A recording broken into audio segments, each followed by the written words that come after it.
Voilà, ce débat au Sénat, mais aussi les dernières informations en provenance de l'Ukraine. On en débat tout de suite en direct avec Alain Joyandet. Bonsoir. Bonsoir. Bienvenue, vous êtes sénateur LR de la Haute-Saône, membre de la Commission des Affaires étrangères, de la Défense et des Forces armées. Sylvie Berman, bonsoir. Bonsoir. Bienvenue à vous aussi, ancienne ambassadrice de France en Russie et présidente du conseil d'administration de l'Institut des hautes études de la défense nationale. Patrick Martin-Jeunier, bonsoir. Professeur à Sciences Po Paris, spécialisé des questions européennes. Et Laetitia Krupa, éditorialiste politique. Bonsoir. Laetitia, Alain Joyandet, on est juste après ce débat au Sénat. Pourquoi il est important? Je disais en titre, c'est presque un pied de nez à Poutine. Est-ce que vous le ressentez comme ça? Bien sûr. Démonstration de démocratie, quoi. Oui, c'est un grand consensus. C'est assez rare que du Parti communiste jusqu'à notre groupe, nous nous applaudissions les uns les autres pour justement condamner cet acte de guerre envers une démocratie qui est l'Ukraine, avec laquelle nous sommes solidaires. Et je veux dire immédiatement, évidemment, notre solidarité avec le peuple ukrainien, mais ça ne doit pas nous empêcher quand même d'être lucides, de regarder ce qui n'a pas fonctionné depuis 10 ans, dans l'approche que les Européens ont eue par rapport à la Russie. Peut-être en parlerons-nous tout à l'heure. Je pense que quelque chose a été manqué.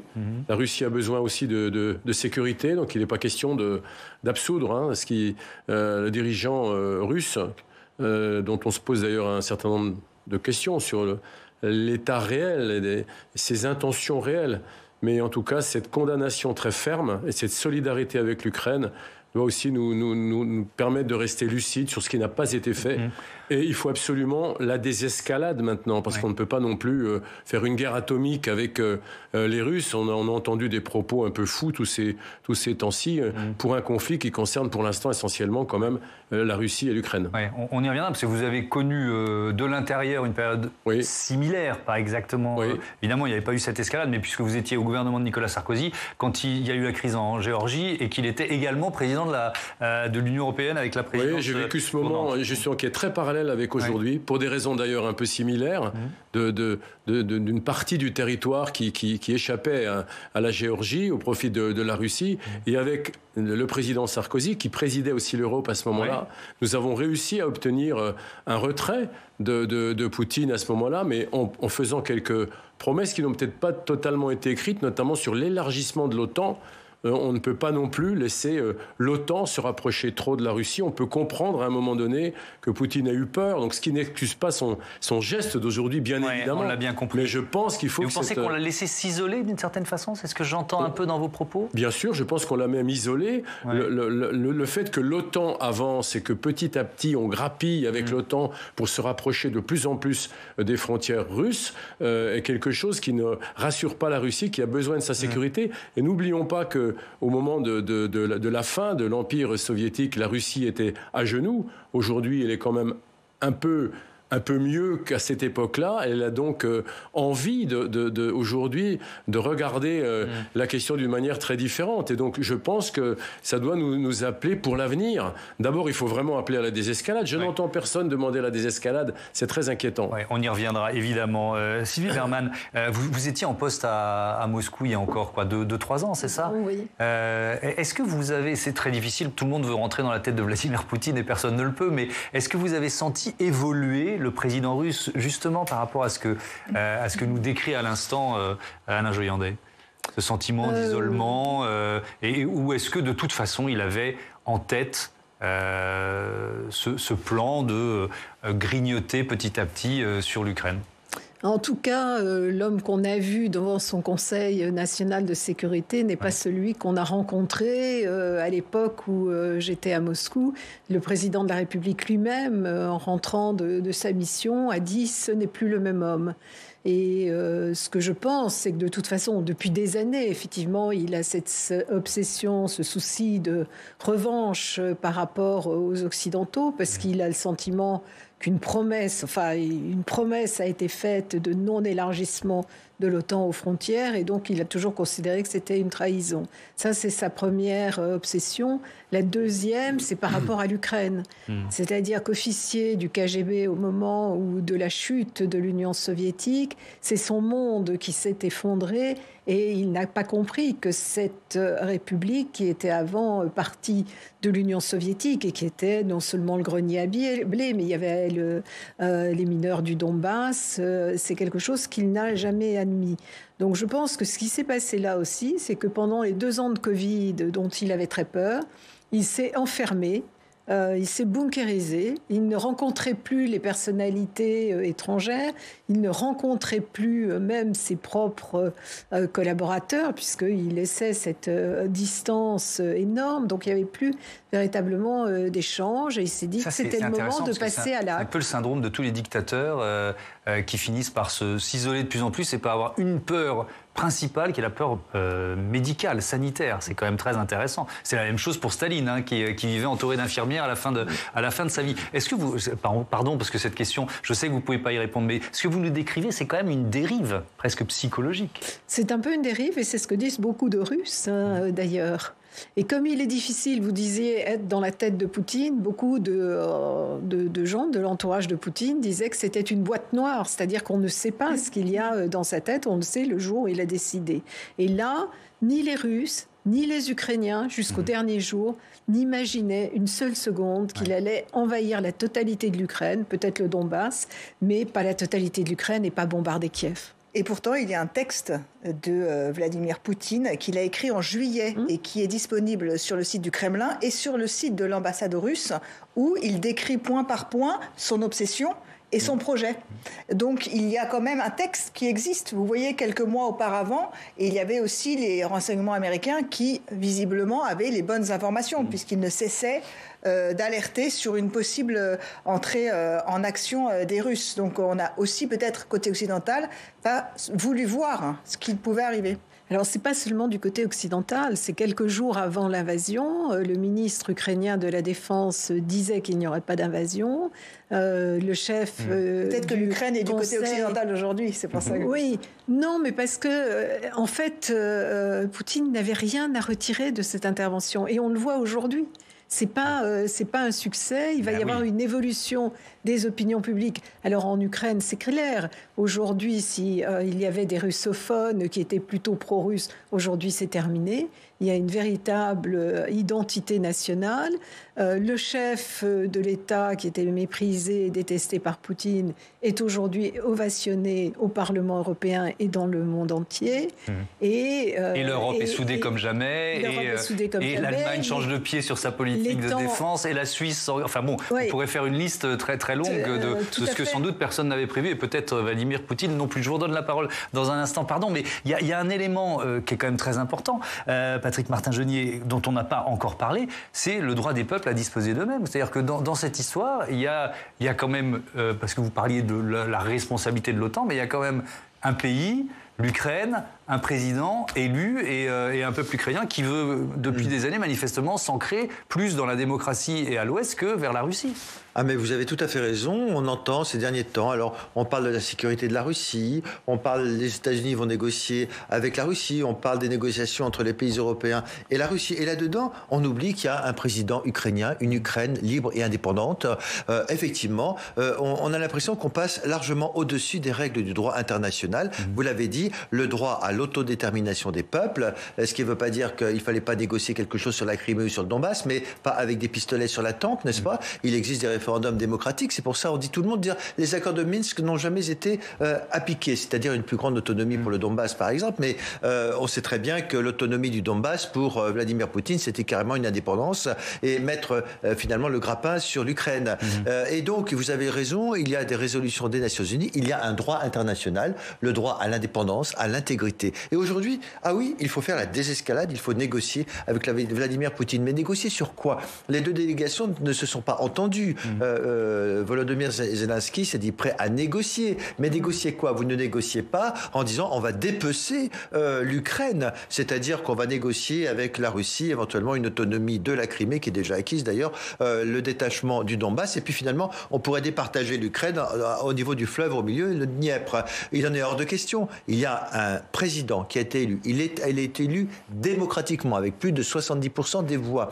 Par conséquent, c'est à lui, à son peuple et au Parlement, précisément, de décider ce que doit être l'avenir de ce pays. Ce n'est pas aux grandes puissances, telles Yalta au lendemain de la Seconde Guerre mondiale, pour se départager précisément un pays. Et c'est ça, l'ONU, le droit à l'autodétermination, le droit à la démocratie. Et donc aujourd'hui, c'est le sens de l'appel au secours de Volodymyr Zelensky ce matin au Parlement européen. Il a dit, moi, j'ai pris conscience finalement que je n'irai pas au sein de l'OTAN, je n'adhérerai pas à l'OTAN puisque personne ne le veut finalement, mais je lance une bouée de sauvetage, je veux mon ancrage à l'Union européenne parce que vous êtes la liberté, vous êtes la démocratie. Sauf que si je peux me permettre un mot, il n'y a pas de procédure d'urgence pour rentrer dans l'Union européenne. Il n'y a pas de procédure d'urgence. On peut lancer la procédure, c'est déjà un geste. Excusez-moi, monsieur le sénateur, il me semble que le seul fait de lancer la procédure va remettre encore de l'huile sur le feu. Et en tout cas, c'est ma position. Il peut y avoir plusieurs positions à défendre, mais il me semble que même si, évidemment, qu'il y a le droit des peuples à disposer d'eux-mêmes, on peut quand même regarder ce qui s'est passé, qui peut expliquer pourquoi Poutine a eu cette attitude.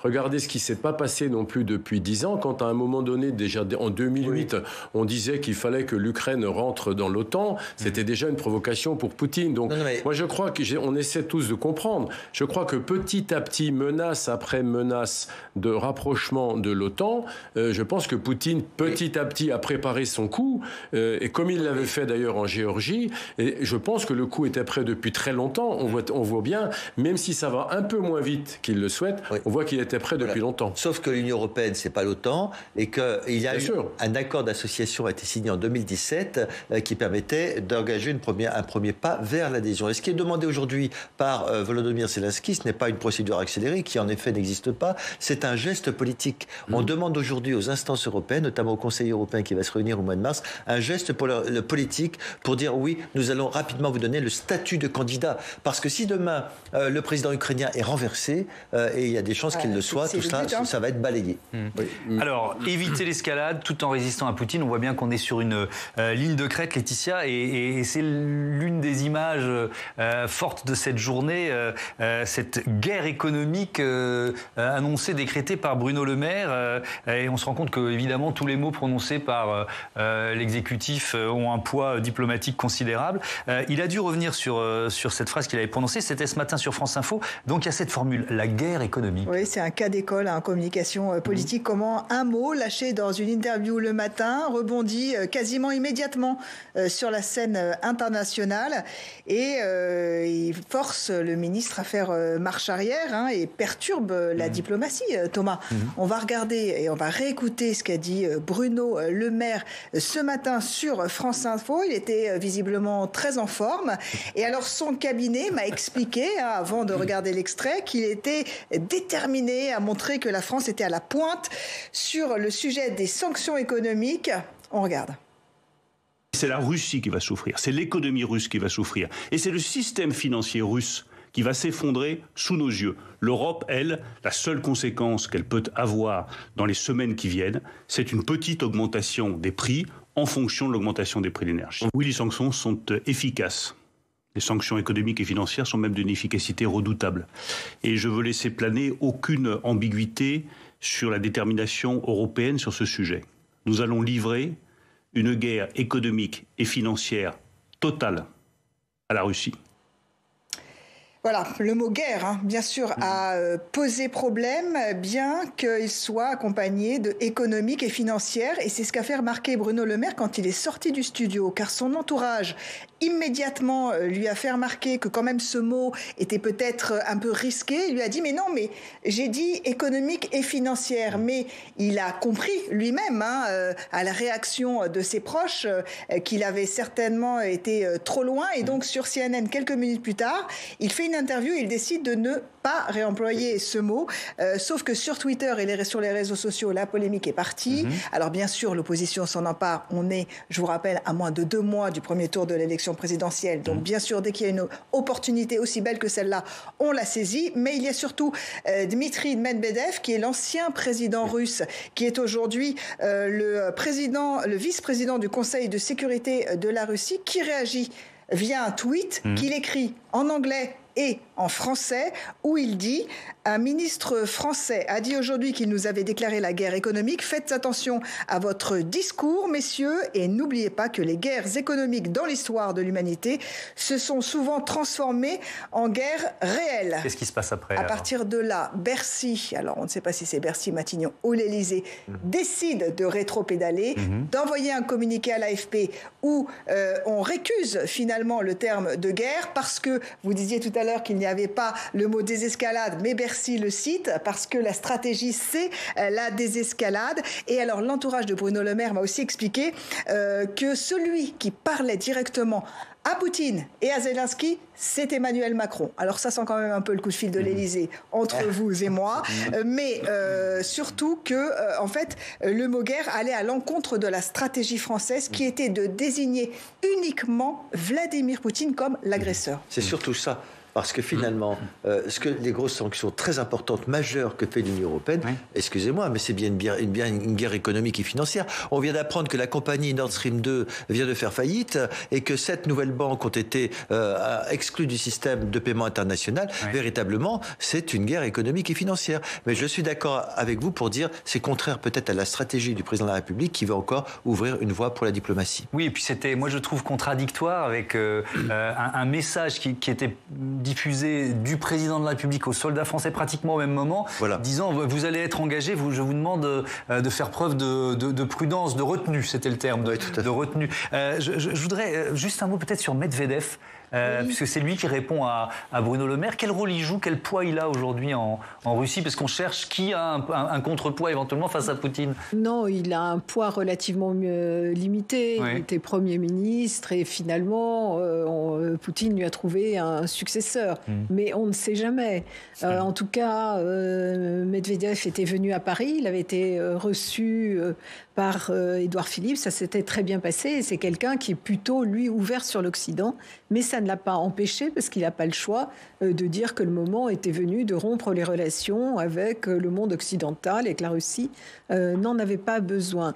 Mais c'est vrai que sur le terme de guerre, le problème, même si c'est financière, économique, on ne souhaite pas faire la guerre au peuple russe. On souhaite viser le responsable et les responsables de cette attaque. Et le but de sanctions n'est pas de punir, mais d'essayer de faire changer la position et de conduire à un moment donné, effectivement, à un accord sur le terrain. Mais de fait, vu l'ampleur des sanctions économiques, le peuple russe va en souffrir. C'est évident. Il va en souffrir. Oui, mais quand vous regardez que les sondages, soi-disant, même par des médias indépendants, estiment que plus de 60% de la population russe estime que son chef suprême a raison, à un moment donné, il faut assumer. C'est comme lorsqu'on a vu... Je ne sais pas si on peut parler de sondage en Russie. Non, il n'y a pas de sondage, mais jusqu'à présent, on soutenait beaucoup la politique. Il y a deux médias indépendants ont été refermés. Il n'y a pas de parole. Mais à un moment donné, lorsque on élit au pouvoir Viktor Orban, avec une majorité absolue, il faut assumer, de la même façon que lorsqu'on a élu Boris Johnson, Premier ministre britannique, il fallait assumer le Brexit. Donc à un moment donné, voilà. Sauf qu'ici, en Russie, on est dans une dictature et qu'aujourd'hui, on voit bien que il y a quand même des personnes, notamment les jeunes en Russie, qui manifestent et qui ne sont pas nécessairement d'accord avec Vladimir Poutine. Il y a plusieurs milliers d'arrestations qui manifestent et qui se font arrêter parce que c'est dangereux en Russie. Donc c'est plus difficile pour certains de prendre position clairement. Le rédacteur en chef de certains journaux l'ont fait courageusement et en ukrainien en plus. Mais tout le monde ne peut pas le faire non plus. Alain Joyandet, peut-être une réaction à cette valse à 3 temps de Bruno Le Maire aujourd'hui. Est-ce que c'était une erreur d'employer ces termes-là? En tout cas, c'est la deuxième, parce que quelques jours avant, il avait parlé d'armes atomiques financières en parlant de la sortie du réseau Switch. Switch. Armes atomiques financières. Donc je pense qu'il était très guerrier cette semaine. Bon, voilà, c'est un excès de langage, je pense, qui symbolisait toute la détermination du gouvernement et de l'Europe à prendre ces sanctions. Mais je voudrais juste revenir un instant sur la question de la désescalade et de la négociation. Parce que une fois qu'on a dit tout ça, même s'il y a le droit des peuples à disposer d'eux-mêmes, il y a bien un moment, le seul problème c'est de savoir quand, mais il y a quand même bien un moment où il va y avoir une diplomatie qui va se mettre en route d'une manière suis d'accord avec vous, mais il y a aussi un moment où il faut stopper Vladimir Poutine on est dans la phase 1, c'est-à-dire la phase de l'établissement du rapport de force. Oui. On est là-dedans pour l'instant. C'est la guerre, c'est le massacre, ce sont des crimes de guerre. Bien sûr. Et ça, ce n'est pas acceptable. La semaine prochaine, la Cour pénale internationale se réunit pour parler des crimes de guerre. Bien sûr, donc mais on va discuter avec des criminels. C'est ce que je vous ai dit tout à l'heure, et le Parlement est unanime là-dessus. Oui, bien sûr. Totalement unanime. Nous sommes unanimes. Et malgré ça, parce que ça se terminera forcément comme ça, il y a un moment donné où il y aura forcément des discussions, une diplomatie, des négociations. Il faudra bien en sortir. Il faut quand même laisser un espoir à nos concitoyens. Pas qu'en France, mais il faut quand même laisser un espoir sur une éventuelle négociation. Oui, bien sûr. On ne peut pas rester comme ça dans la guerre. On ne va pas, encore une fois... mais il y a un débat qui est intéressant autour de la décision européenne de donner des armes à l'Ukraine. Au Parlement, à l'Assemblée, en début d'après-midi, dans la même configuration qu'au Sénat, Jean-Luc Mélenchon a pris la parole pour répondre au Premier ministre Jean Castex en disant qu'il était opposé à la vente d'armes à l'Ukraine par l'Europe. Il a été conspué, quasi hué par les députés. Est-ce qu'il faut vendre des armes, donner des armes à l'Ukraine aujourd'hui ? Mais vous savez que le gouvernement, nous avons eu... Est-ce que c'est un signe d'escalade ou pas pour vous, par exemple ? Pour moi, c'est un signe d'escalade. Oui. Mais d'ailleurs, on a eu la confirmation, sans trahir, le secret d'une réunion à huis clos que nous avons eue avec le directeur de cabinet de la ministre de la Défense. Oui. On voit bien qu'il y a quand même une certaine crainte à livrer des armes à l'Ukraine, puisque ces armes livrées à l'Ukraine peuvent aussi tomber dans la main des adversaires de l'Ukraine. Imaginez que l'Ukraine soit totalement envahie et que Poutine réussisse son coup. Si on donne des armes aux Ukrainiens, qui va les récupérer ? Donc vous voyez bien que tout ça, on est une fois de plus, Thomas Hugues, sur le chemin de crête dont vous parliez tout à l'heure. S'il y avait une réponse facile, on l'aurait eu depuis longtemps. Personne n'a la vérité révélée. On est dans un moment très compliqué. Aussi bien pour le gouvernement français que pour l'Europe, que pour nos diplomates. Madame l'ambassadrice, vous connaissez ça par cœur, mais il faudra bien en sortir. Ouais.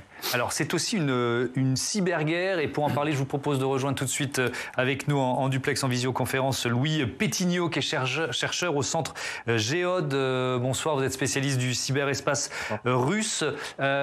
Déjà, est-ce que cette guerre sur le terrain, elle se double de cyberattaques ? Est-ce qu'elles ont été détectées, répertoriées depuis le début de la semaine, ou même avant que l'offensive terrestre et aérienne ne démarre ? Alors, les cyberattaques ont été assez nombreuses. Elles ont eu lieu à la fois avant et pendant. Elles ont commencé dès janvier. Enfin, on peut dire qu'elles ont commencé depuis 2014, de fait, puisque dès la révolution du Maïdan, de l'Euromaïdan en 2014, il y avait de nombreuses cyberattaques attribuées aux Russes. En 2015, il y a eu des attaques très nombreuses sur les 2016, etc., des attaques nombreuses, y compris sur des cibles assez nouvelles comme l'infrastructure électrique de l'Ukraine.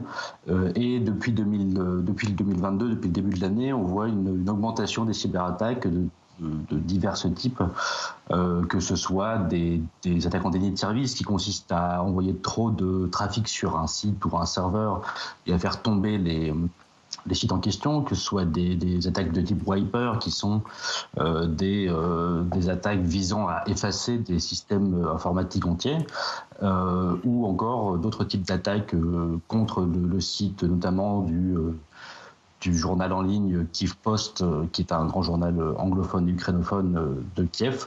Et donc il y a quand même toute une multiplication de choses comme ça qui se déroulent en ce moment. Est-ce qu'il y a une force de réponse en Ukraine ? Et peut-être, on sait que ça existe aussi dans cet univers, des hackers d'autres pays qui viennent défendre l'Ukraine. Est-ce que ça existe, ça ?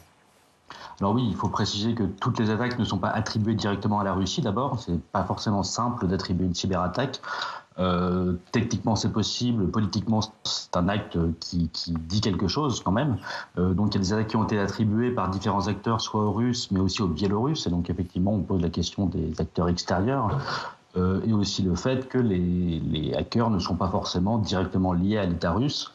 C'est un autre niveau d'attribution que de dire que telle cyberattaque vient d'un acteur dans tel pays, ou qu'il vient d'un acteur lié à un État, ou encore d'un État lui-même. Ce sont des choses différentes. En ce qui concerne les répliques éventuelles de l'Ukraine, pour l'instant, je pense qu'ils se concentrent surtout sur la cyberdéfense et donc sur la gestion de leur système d'information. Je sais qu'il y a eu quand même éléments qui sont venus renforcer cette cyberdéfense, que sont notamment la Rapid Response Force de l'OTAN, qui sont un groupement de plusieurs experts de 6 pays européens qui sont venus aider pour la première fois. C'est la première fois que cette task force se réunit et est opérationnelle, et qui sont venus aider le gouvernement ukrainien récemment. Restez avec nous, hein. Je vous redonnerai la parole dans un instant. Il y a donc cet aspect-là qu'on n'avait pas encore abordé sur ce plateau, et je trouve que c'est vraiment une dimension intéressante aussi de ce conflit. Et puis il y a la guerre de l'information qui, elle, a été beaucoup plus médiatisée. Ça a été confirmé ce soir, hein. L'Europe a décidé d'interdire 2 chaînes financées par la Russie, RT, Russia Today, et Sputnik. Est-ce qu'il fallait interdire ces chaînes, Alain Joyandet ? Ah non, moi je ne suis pas du tout sur cette ligne. Je pense que, au contraire, dans un pays comme la France, puisque ça va se passer aussi en France, on parle de l'Europe, mais je pense qu'il faut laisser la liberté d'expression, même si elle nous gêne. Au moins la contradiction est là. On va prendre des méthodes. Ce sont des fausses informations. Pardon ? Même s'ils sont des fausses informations. Vous savez, les fausses informations sur les réseaux sociaux, est-ce qu'on coupe les réseaux sociaux ? Donc moi je pense qu'il faut laisser les gens s'exprimer. Pas la même responsabilité déontologique. J'ai bien compris, mais si on emploie les mêmes méthodes que celles que nous dénonçons justement en Russie, de la même manière, je pense qu'il ne faut pas aller trop loin non plus. Je sais bien qu'en ce moment tout le monde est vraiment jusqu'au boutiste, hein, mais l'équipe de foot et la Coupe du Monde, les artistes, est-ce qu'on va fermer toutes les institutions russes en Europe, qu'elles soient culturelles ? Bon, je trouve que là on est un peu à la limite.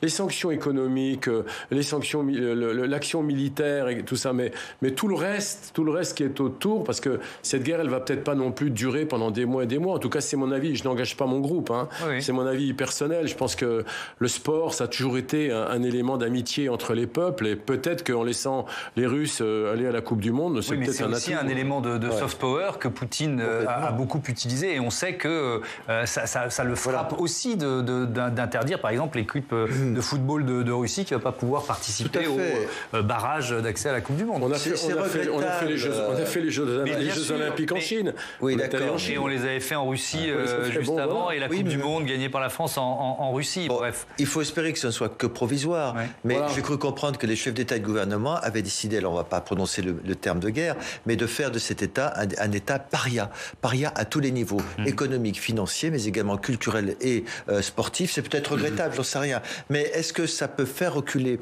effectivement les oligarques du régime, tous les gens qui pensent que finalement Vladimir Poutine, excusez-moi, mais n'a plus toute sa raison, et que ça pourrait entraîner des règlements de compte en étant optimiste au sein du Kremlin. Je crois que la situation n'est que provisoire. Dès lors qu'on acceptera qu'il y ait une issue diplomatique par le haut et qu'on respecte de nouveau l'intégrité territoriale, alors les relations pourront reprendre sur un bon pied. Mais pour l'instant, il n'y a pas cette situation. Vous avez vu des artistes, vous avez vu des oligarques dire c'est très bien ce que fait Vladimir Poutine. Donc à un moment donné, ça suffit. Donc il faut que chacun assume ses responsabilités. C'est comme j'ai vu M. Abramovich là-bas à Londres dire, il a écrit à ses employés en disant je suis pas tellement content avec ce que fait M. Vladimir Poutine, alors que l'on sait que c'était un soutien du régime pendant longtemps. Donc aujourd'hui, il faut que chacun assume ses responsabilités. Et si la situation est normalisée d'ici 2 mois, d'accord, on pourra revoir les choses. Mais il faut aussi une totale solidarité entre les pays de l'Union européenne. Sylvie Bermann, une phrase de conclusion dans cette première partie de débat. Est-ce que vous pensez que Vladimir Poutine sort affaibli ou pas de cette première semaine de guerre ? De notre point de vue, il sort incontestablement affaibli, puisque non seulement il n'a pas obtenu ses bouts de guerre, mais au contraire. C'est-à-dire qu'il a mené une action qui est à l'encontre des intérêts de la Russie. Pendant longtemps, il a été jugé comme un homme dur, un autoritaire, un dictateur, tout ce que vous voulez. Mais ce qu'il faisait, il le faisait pour rendre son rang à la Russie. Et aujourd'hui, ce n'est pas ce qui se passe. Donc, à la fois sur le plan international et je pense aussi en interne, je pense qu'il y a effectivement ces sondages qui font apparaître qu'il y a une majorité de la population qui est favorable, mais parce qu'ils n'ont pas le choix de l'information non plus, mais de plus en plus des jeunes, des journalistes, des scientifiques aussi, condamnent en tout cas ce passage à l'acte. Merci beaucoup, merci à tous les trois d'avoir participé à ce débat ici en plateau. Merci également à Louis Pétignot pour son expertise sur la cyberguerre en Russie. Notre édition spéciale continue avec de nouveaux invités. On va voir quelles images, quelles informations on peut retenir de cette 6e journée de guerre. Justement, les faits majeurs retenus par Samia Dechir tout de suite. Les chaînes de télévision ukrainiennes ont cessé d'émettre. Cet après-midi, une frappe de l'armée russe a touché la tour de transmission de Kiev, tuant au moins 5 personnes. Un peu plus tôt, Moscou avait appelé à l'évacuation des civils vivant à proximité des sites de renseignement. L'étau se resserre autour de la capitale ukrainienne. La nuit dernière, un convoi russe long de plus de 60 km a été observé par satellite à 25 km de la ville. S'adressant aux dirigeants européens par visioconférence, le président ukrainien a redemandé une intégration d'urgence de l'Ukraine à l'Union européenne. Sans vous, l'Ukraine sera seule. Nous avons prouvé notre force. Nous avons montré que nous sommes vos égaux. Donc, prouvez que vous êtes avec nous et que vous n'allez pas nous laisser tomber. Moscou semble vouloir passer à la vitesse supérieure. À Kharkiv, 2e ville du pays, un bombardement sur la préfecture a fait au moins 10 morts selon l'Ukraine, qui accuse la Russie de crimes de guerre. Moscou, de son côté, assure ne pas viser les civils et reste déterminé à s'emparer du territoire ukrainien. Les forces armées russes continueront à mener l'opération militaire spéciale jusqu'à ce que tous les objectifs fixés soient atteints. D'après l'ONU, le conflit a déjà fait plus d'1 million de déplacés à l'intérieur du pays. 600 000 autres personnes ont fui le territoire et la file d'attente est encore longue à la frontière polonaise où des ressortissants de pays étrangers vivant en Ukraine disent être refoulés en raison de leurs origines. Notre débat continue. Je vous présente mes invités. Jean-Yves Lecomte, bonsoir. Vous êtes sénateur socialiste des Français établis hors de France. Galia Ackerman, bonsoir. Bonsoir. Heureux de vous retrouver, historienne, journaliste, spécialiste de la Russie et de l'espace post-soviétique. Votre livre Le Régiment immortel, la guerre sacrée de Poutine, c'est aux éditions Premier Parallèle. Frédéric Ancel, bonsoir. Merci d'être là. Docteur en géopolitique, maître de conférence à Sciences Po Paris. Et votre livre Les voies de la puissance sort ce mercredi aux éditions Odile Jacob. Laetitia Krupa, éditeur politique, qui est resté à mes côtés. Je commence avec vous, Jean-Yves Lecomte, peut-être pour prendre des nouvelles des Français qui vivent en Ukraine. C'est vrai qu'ils sont combien d'abord et est-ce qu'on sait où ils sont, comment on s'occupe d'eux? Ils sont aujourd'hui à peu près 1000 encore sur le territoire de l'Ukraine. De grosses difficultés pour sortir du pays, en particulier compte tenu des queues au poste frontière. Et puis finalement, la crise n'a pas été correctement anticipée. C'est-à-dire la crise n'a pas été correctement anticipée. C'est-à-dire que d'abord, personne n'a vraiment cru qu'on allait arriver à ça. Oui. Bon. Et puis, moi, j'y étais il y a 2 semaines. Finalement, beaucoup de Français disaient « ma vie est là, je reste ». Parce qu'on n'imaginait pas une situation de cette nature. De Poutine puisse aller au-delà du Donbass. Voilà, puis Kiev assiégé, avec tout ce que ça peut vouloir dire en termes de conditions de vie tous les jours, d'approvisionnement, de risques pour sa vie. Enfin, voilà. Donc, mais un sentiment depuis hier d'abandon et je dirais même de négligence des pouvoirs publics. Le ministre des Affaires étrangères qui dit écoutez. Les Russes nous ont dit que la voie du Sud était ouverte, donc vous pouvez tenter, sous votre responsabilité. Et puis, on insiste. Enfin, moi, j'avais posé une question d'actualité la semaine dernière sur le sujet. Le gouvernement répond oui. On a pris en mesure les besoins de ceux qui ne peuvent pas, qui sont pas autonomes, parce qu'ils n'ont pas les moyens, parce qu'ils n'ont pas de voiture, etc. Le ministre dit, écoutez, c'est comme ça. Donc, il y en a qui doivent payer 1 500, 2 000 euros pour avoir une voiture pour les emmener à la frontière. Il n'y a plus de Google, il y a plus les panneaux. Donc, quelqu'un qui connaît pas bien le pays, sur la route, il ne pourra rien faire, même s'il rencontre personne de dangereux. Et puis, donc, il fallait quoi? Il fallait faire un pont. Et puis alors la révolte absolue, c'est quand vous demandez à ce qu'il y ait un petit convoi pour ceux qui sont pas autonomes, parce que je crois que le centre de crise a quand même fait un suivi individualisé des gens avec les situations, donc on sait ceux qui ne sont pas autonomes. Et d'apprendre comme ça que l'ambassadeur passe de Kiev à Lviv sans même qu'on emmène avec soi ceux qui ont servi dans les écoles françaises ou ceux qu'on a identifiés comme étant pas en mesure de bouger seuls, c'est quand même très problématique. Voilà. Et puis après, moi j'en ai suivi quelques-uns qui attendaient. C'est quelquefois des jours de queue au poste frontière. Hein. Aujourd'hui, même quand vous êtes à Lviv, c'est mieux d'aller passer vers la Roumanie où il y a moins de queue que vers la Pologne. Bon, merci pour ces informations. C'est pas le cœur du débat, mais c'est quand même une situation très problématique. Très problématique, et je voulais vous entendre là-dessus. Frédéric Ancel, dans votre livre, vous parlez de la Russie comme d'une puissance pauvre et même très pauvre. J'ai été frappé par cette citation. Est-ce qu'elle a les moyens de cette guerre, la Russie ?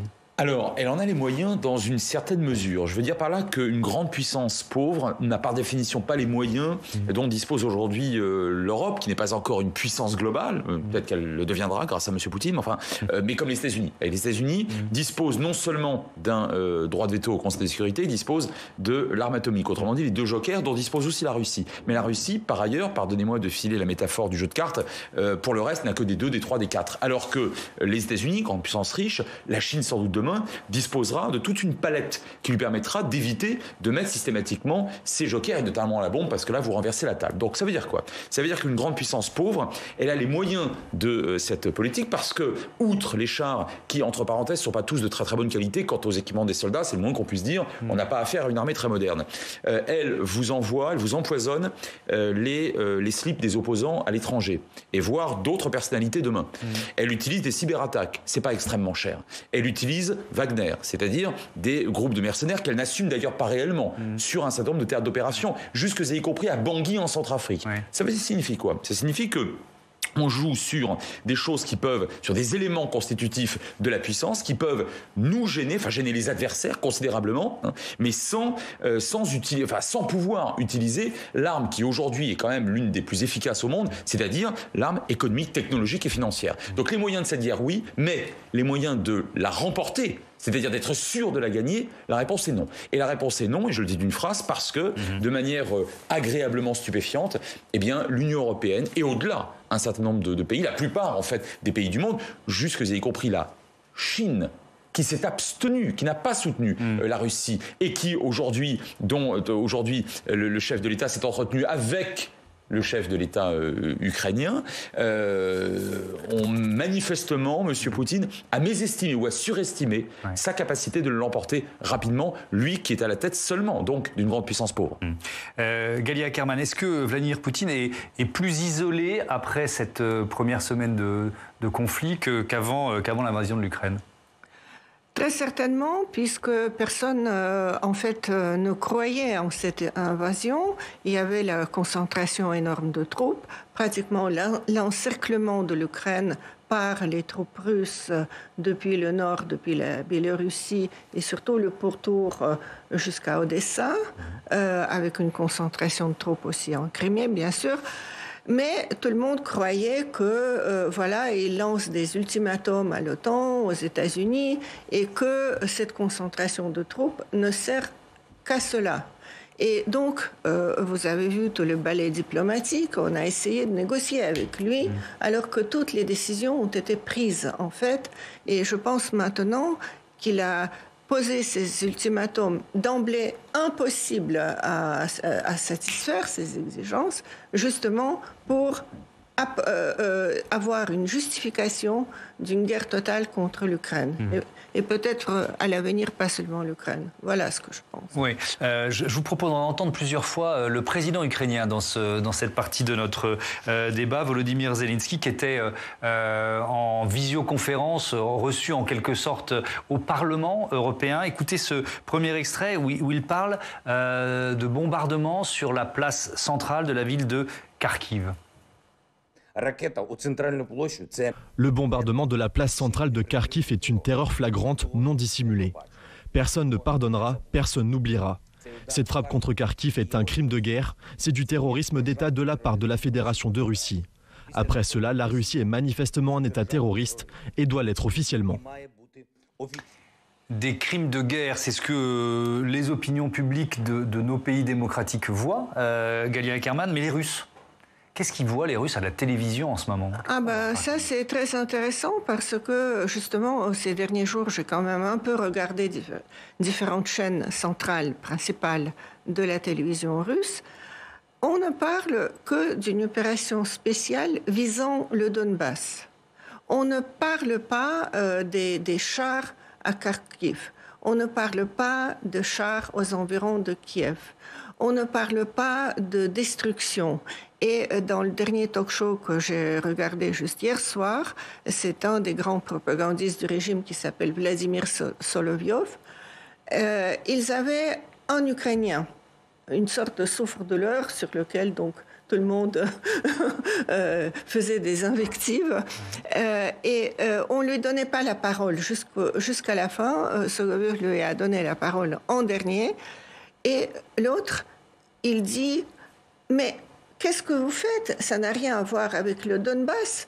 Pourquoi vous bombardez Kharkiv? Pourquoi il y a des chars à Kharkiv ?» Et les autres lui disent « Mais c'est de la propagande ukrainienne, il n'y a pas de chars à Kharkiv. Mais il y a des bâtiments détruits, on a vu les images. Ah, mais c'est l'artillerie ukrainienne qui tire d'un quartier sur l'autre pour provoquer la panique et pour nous accuser. Nos soldats russes ne font jamais, au grand jamais, des choses comme ça. Vous voyez? Donc, toute l'image est totalement déformée. D'une part, on parle même pas, on parle pas de la guerre, c'est une opération spéciale, tout comme d'ailleurs la deuxième guerre de Tchétchénie. Et vous vous souvenez tous des images de Grozny totalement bombardé comme Dresde pendant la Seconde Guerre mondiale. Ça s'appelait opération antiterroriste. Donc, pas de déclaration de guerre. Le mot guerre est interdit d'usage en Russie. Simplement, les indications ont été données de ne pas utiliser le mot de guerre. Et si dans une guerre, il y a des règles, quand même, vous savez, il y a des conventions qui gèrent tout ça, dans une opération spéciale, il n'y a rien du tout. Évidemment. Jean-Yves Lecomte, vous le disiez, hein, en Ukraine il y a peu de temps. 15 jours.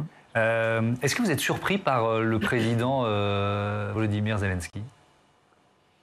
Étonnamment non, dans la mesure où il est révélateur de la résolution du peuple. Alors c'est vrai qu'il a pu être étonnant quand il a été élu et que de comique il est devenu chef de l'État qui a pu prendre les manettes. Et on le voit effectivement qui tient les chaînes de commandement peut-être mieux que de l'autre côté. Mais il ne fait que être le révélateur de la résolution de l'ensemble du peuple ukrainien. Des amis que je peux connaître qui m'ont dit mais de toute façon depuis 2014 etc. de toute façon on sait et qui savaient que peut-être un jour il devrait se défendre, la population est prête et ça finalement il n'en est que le révélateur, mais il est effectivement étonnant dans sa capacité à porter son peuple. Laetitia, vous avez écrit sur ces personnages qui venaient d'un autre univers que la politique et qui ont pris le pouvoir un peu partout en Europe ou dans le monde et qui ont été élus. Hein. La tentation du clown, c'est le titre de votre livre. Aujourd'hui encore, on parle de Zelensky, hein, l'une de ses vidéos a marqué l'actualité. Oui, parce qu'il a compris et je crois qu'il le sait très bien que les médias russes sont complètement muselés. Je rappelle juste que ce soir, Écho de Moscou et la Web TV Rain ont été tout simplement interdites. Hein. C'était les deux seuls médias indépendants. Il y a encore Novaya Gazeta qui est encore en libre, mais dès que Novaya Gazeta écrit guerre, par exemple, sur les réseaux sociaux, c'est censuré. Donc ça, il le sait très bien, Zelensky. Et il joue l'opposition des opinions publiques. Et lui parle bien sûr à son opinion publique, mais surtout à l'opinion publique occidentale. Et là, il était en visioconférence face au Parlement européen et il a marqué la journée. Regardez. Ne nous lâchez pas. Ne nous laissez pas. Prouvez-nous que vous êtes Européens. Ainsi la lumière va vaincre l'obscurité. Gloire à l'Ukraine.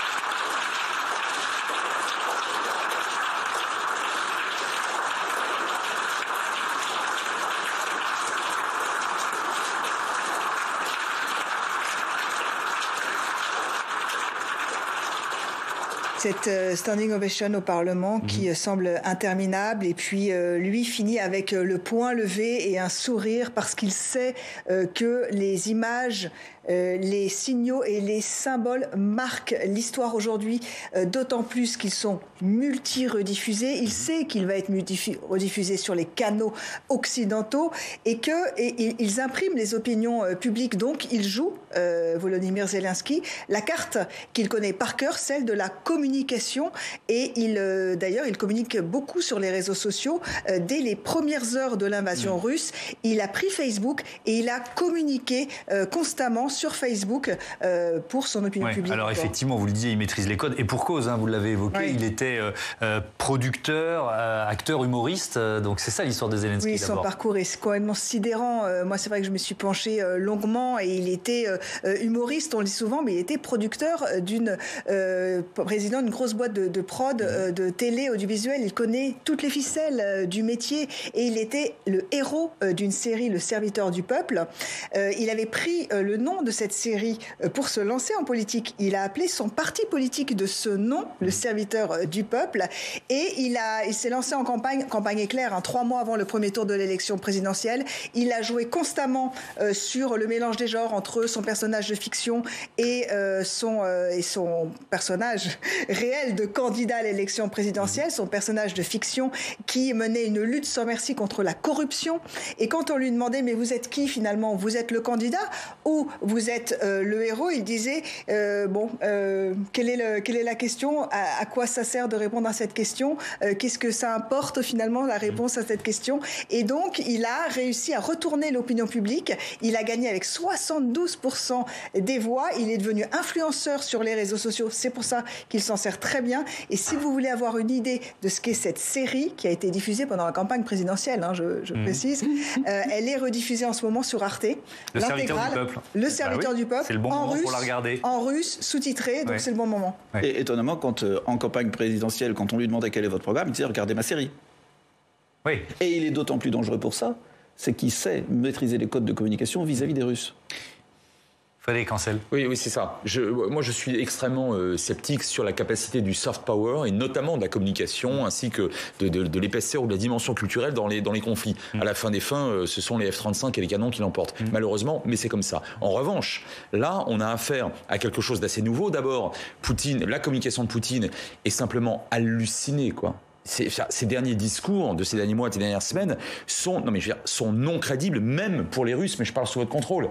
Considérer Zelensky d'origine juive, qui a été élu démocratiquement avec le score époustouflant que vous rappeliez il y a un instant, et qui ne cherche évidemment pas à croquer quoi que ce soit de la Russie, c'est ridicule. Donc nazifier ce bonhomme et ce régime est ridicule. Par ailleurs, outre cette brutalisation outrancière de Poutine qui le sert, effectivement, par définition, il maîtrise parfaitement le russe. Autrement dit, il nous dit des choses à nous, oui très bien, sauf que ni vous ni moi n'allons aller prendre un fusil demain pour mourir pour Kiev. En revanche, lorsqu'il s'adresse directement à la population russe, lorsqu'il s'adresse directement aux soldats russes, dont on voit bien pour certains régiments, en tout cas, la très faible motivation, là on a quelque chose de relativement nouveau. Oui, il leur dit poser les armes, quoi. Absolument, et il leur demande, il ne les implore pas, il a une manière très digne de s'adresser à eux, mais il pointe l'incompréhension totale qui déjà caractérise beaucoup de soldats russes et une partie de l'opinion russe. Donc du coup, il a réussi à renverser les rares atouts, j'allais dire en termes d'opinion publique, les rares relais dont pouvait encore disposer, dont certains malheureusement en France, Vladimir Poutine. Mais il y a un élément que vous ne signalez pas là, c'est quand même l'impact de ces discours sur sa population, sur les Ukrainiens eux-mêmes. C'est pas neutre dans la capacité de résistance. Vous avez raison, mais là je vous rejoins. Au fond, c'est la traduction et l'illustration d'une conscience nationale qui, elle aussi, a été manifestement sous-estimée ou mésestimée par Vladimir Poutine. Et une conscience nationale, ça se traduit notamment dans l'adversité. Galia Kerman, on a peut-être été surpris, je sais plus, c'était il y a 2 ou 3 jours, on s'y perd un peu, mais cet appel à fabriquer des cocktails Molotov, ça semblait un peu dérisoire par rapport aux chars russes, mais ça fait référence aussi à l'histoire des Ukrainiens et à l'histoire de la Seconde Guerre mondiale, dans leur résistance face aux nazis, justement. Absolument. D'une part, les Ukrainiens ont très vaillamment combattu dans les rangs de l'armée rouge.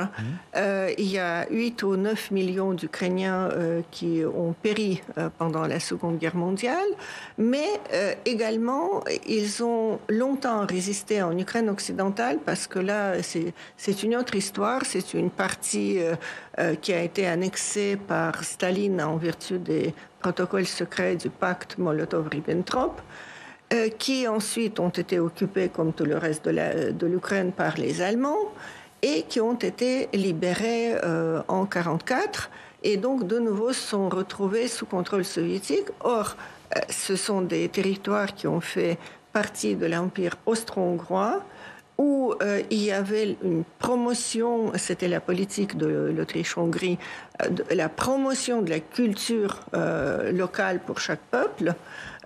C'était un empire assez exemplaire.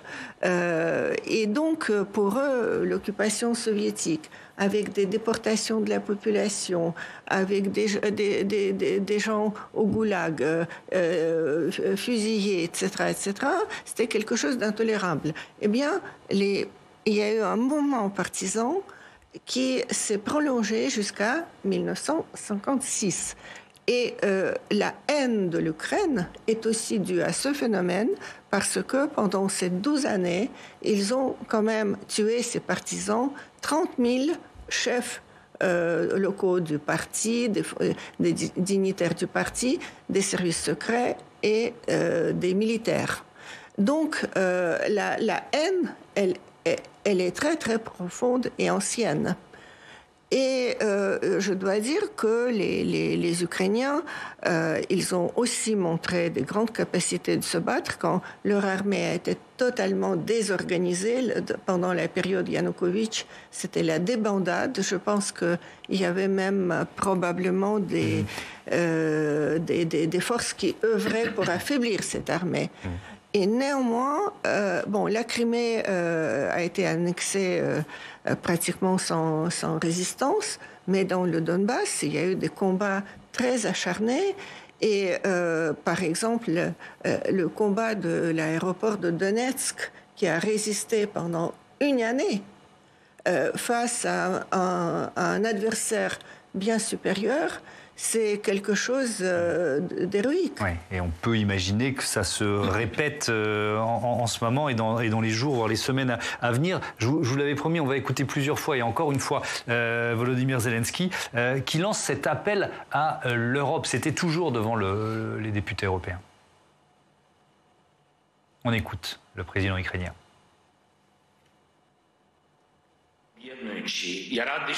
Je suis heureux que nous ayons réussi à vous réunir tous aujourd'hui, les pays de l'UE, mais je ne savais pas que ce serait à un tel prix. Et c'est une tragédie pour moi, une tragédie pour chaque Ukrainien, une tragédie pour notre État. Notre peuple est très très motivé. Nous nous battons pour nos droits, pour nos libertés, pour nos vies. Et maintenant, nous nous battons pour notre survie. C'est quand même, Jean-Yves Lecomte, une analyse très juste, quoi. Il a fallu cette crise pour souder l'Europe. Absolument. Et il y a quelque chose qu'il ne dit pas, c'est qu'il se bat pour nous. Pour les valeurs de la démocratie. démocratie. Parce que si l'Ukraine tombe, c'est finalement la fin d'un monde. C'est la fin de la construction de l'Union européenne. C'est la fin de la capacité du droit international de réguler les relations entre les États. C'est définitivement, ça en est définitivement terminé de tous les efforts en termes de lutte contre la prolifération nucléaire.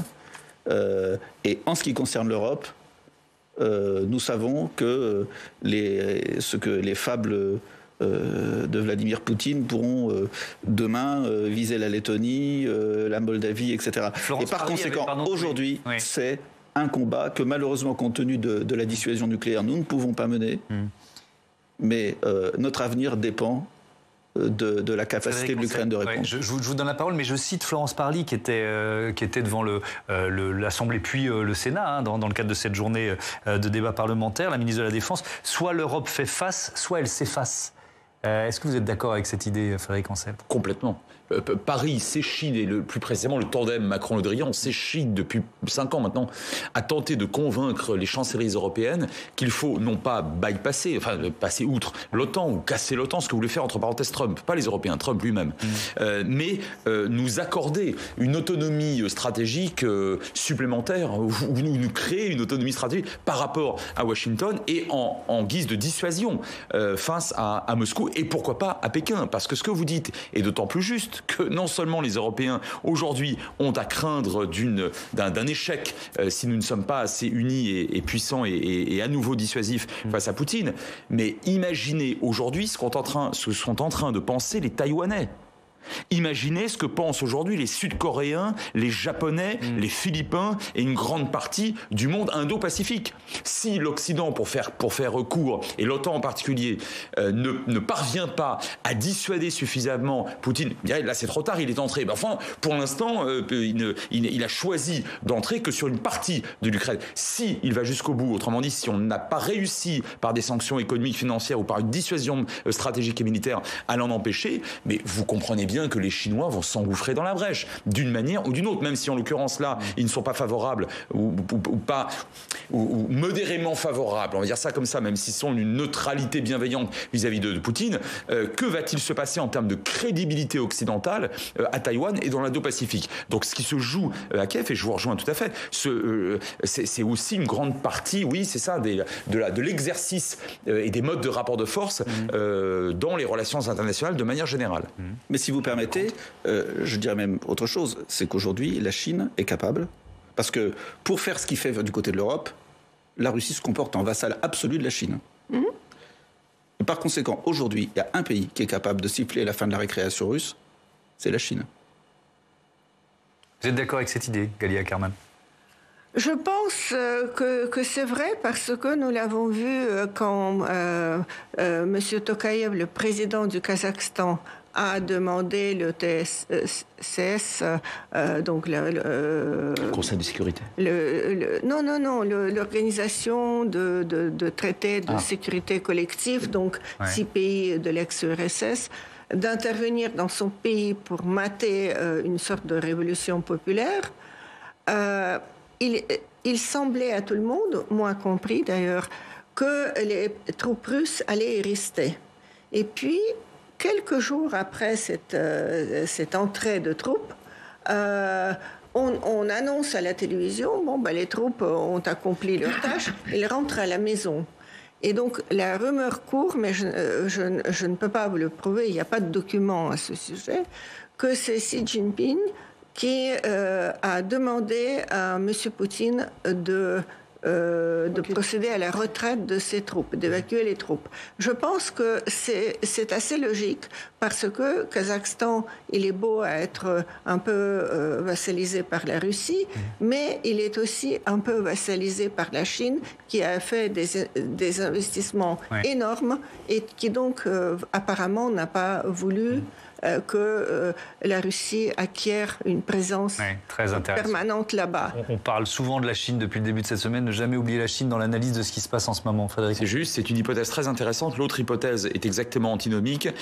Monsieur Poutine a dit à la Chine, le Kazakhstan, c'est votre route de la soie par laquelle vous ne pouvez pas, qui est incontournable sur le plan terrestre en tout cas, vous ne la vassalisez pas comme vous vassalisez l'Afrique.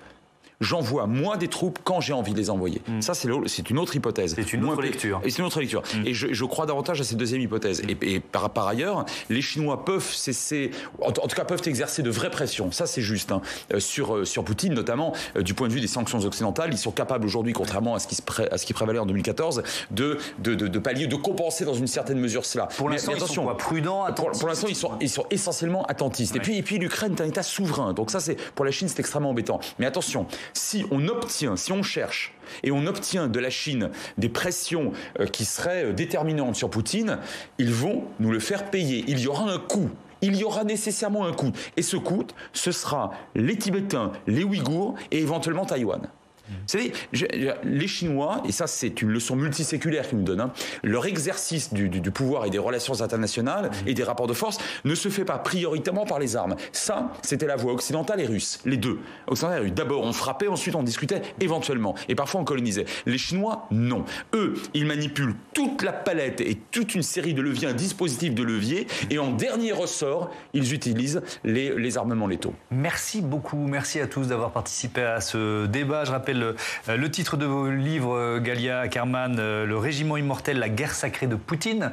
C'est aux éditions Premier Parallèle. Et Frédéric Ancel, votre livre qui sort ce mercredi, Les voix de la puissance, aux éditions Odile Jacob. Merci encore, merci à tous d'avoir participé à ce débat.